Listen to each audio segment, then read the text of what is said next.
Hi guys, you know how you go to those fancy stores and you're like, I want to buy that hot cocoa mix, it looks so good, and then you pick it up and it's like, I don't know, 13 bucks or something? I've got a great recipe for you. It's homemade cocoa mix and you can make a whole bunch of it and just keep it in a canister in your house.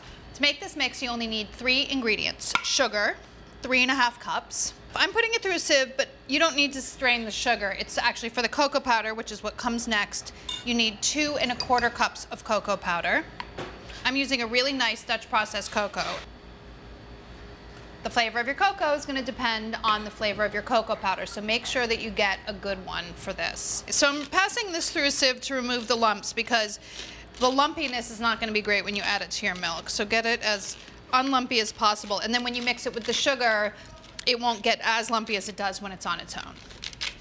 Set that aside, and then you need to season it with a tablespoon of table salt. Now, you know I usually use coarse salt, but in this case I want to use table salt because I want it to dissolve very quickly in the milk when I'm making it into hot cocoa. So use table salt in this instance. Doesn't that look rich and delicious? If you want to do mocha hot chocolate, add some instant espresso powder to your mix. This is instant espresso. You could use 2 or 3 tablespoons just to add it right in, maybe even ¼ cup. If you want to have something like a little bit of a Mexican hot chocolate mix, you could add some cinnamon, maybe about 1 tablespoon of ground cinnamon for this amount. This is going to make lots of cups of hot cocoa because you only need about 2 tablespoons of your cocoa mix for every cup of hot milk. So heat your milk. You can do it in the microwave if you want, or you can do it on the stove, and then just whisk it in. I mean, you guys know how to make hot chocolate from mix, right? Now you've made your own mix. If you want to wrap this up in some cute packaging and then a little bit of like maybe homemade marshmallows to go with it, that would be so adorable. People would love it.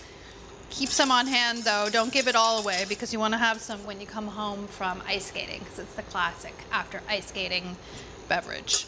Or at least that's what my kids tell me.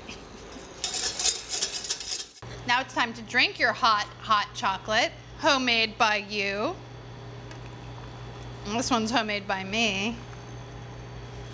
Doesn't that look good? I mean, honestly, why would you ever buy hot cocoa mix again when you can make this 3-ingredient hot cocoa mix at home today? It's so good. You're gonna love it.